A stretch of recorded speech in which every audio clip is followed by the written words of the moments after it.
that comes up a lot in talking to parents is that they come to me with a problem and they think it's a problem, and then I end up telling them, well, it's actually not such a problem, it's just your child trying to communicate something to you. So, for instance, kid comes and he is now I quite like this idea that all communication from a child is, or every action, I quite like the idea that every action from a child is communication, because it puts us as the adults in the spot to say, what can I do right now to help the kiddo out? Because he's obviously trying to tell me something, so what is it? Right? A kid is hitting his head on the ground after taking away an iPad. That might be telling us that the iPad is it is too much for his system to handle. If he can't handle, or she can't handle it being taken away, then perhaps it is too much for them and they're not quite developmentally ready for an iPad. Same goes for if a kid is being very, what's the word I'm looking for, like disruptive, and everything you say to them, they're like no. They're being very defiant, right? If a kid's being very defiant, then what are they trying to tell us? Well, they're trying to tell us that something inside of them is not right in this moment. And it's not like the adult's job necessarily is to always shift the world perfectly to make the child just awesome and great all the time, because that'll burn out the adults in the world and make the kids believe that the world is just bends to their whim, right? But if a kid is going through that and they're being defiant, and you can see that, okay, why are they being defiant? Everything is communication. So what are you trying to communicate to me right now, right? Then that at least opens the door, if the adult is in the right headspace and has their stuff together, it opens the door to allow the space to find a solution. And finding solutions is the main thing that I try and teach parents, because it's one thing if you come to me and you're like, hey Jay, I got this problem. My kid is running around too much and they won't sit still in class, and so they're getting written up at school. Cool. I can throw some solutions your way. You can try them out. We'll see if they work. That's great. But the real superpower comes from when I can teach somebody to just figure it out for themselves. If you can teach a man to fish, sort of thing, right? That old adage, if you teach a man to fish, he'll never go hungry, but if you just give him fish, he will eventually just keep coming to you for fish. So I don't want all the people that I work with to keep coming to me for fish, so I'm trying to teach you to fish.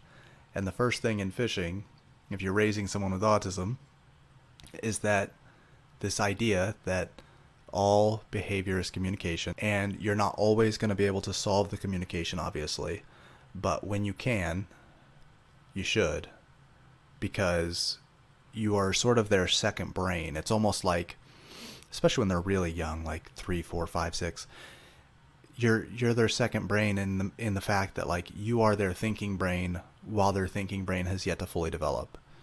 And that is not an easy job. I understand, because you have life to live, you're trying to have friends, you're trying to have hobbies, and here it is, you have to do almost everything for the little human. But it is what it is. I mean, we decided to have kids, and we have to eat the consequences, I guess. We just have to live with it. And the fact of the matter is that when they're older and they are more self-sufficient, because we took the extra time when they were younger to get them to find their own solutions, to get them to figure things out on their own, to get them to be independent, we took that extra time when we were younger, and then when they're older, it pays off, because they're not homeless, they're not relying on the system. They're able to go find a job, right? It's all these things that, every parent wants. Autism or no, we all want our kids to grow to be independent. And one of the key ways to make your autistic child independent is to see that all behavior is communication. So I'll talk briefly about, I guess, the communication and sensory aspect. So if all behavior is communication and sensory is a part of communication, then what are they trying to tell us based on different behaviors? If a kid is chewing on their shirt, chances are that they're a little bit anxious about the situation at the moment. And what are you going to do about that? How can you help them if they're feeling anxious? Millions of options. Choose yours. What if they are running back and forth and like not able to sit still? Well, they're telling you there's a lot of energy keyed up in their body, right? And so if there's a bunch of energy in their body, what are you going to do? You're going to help them get that energy out.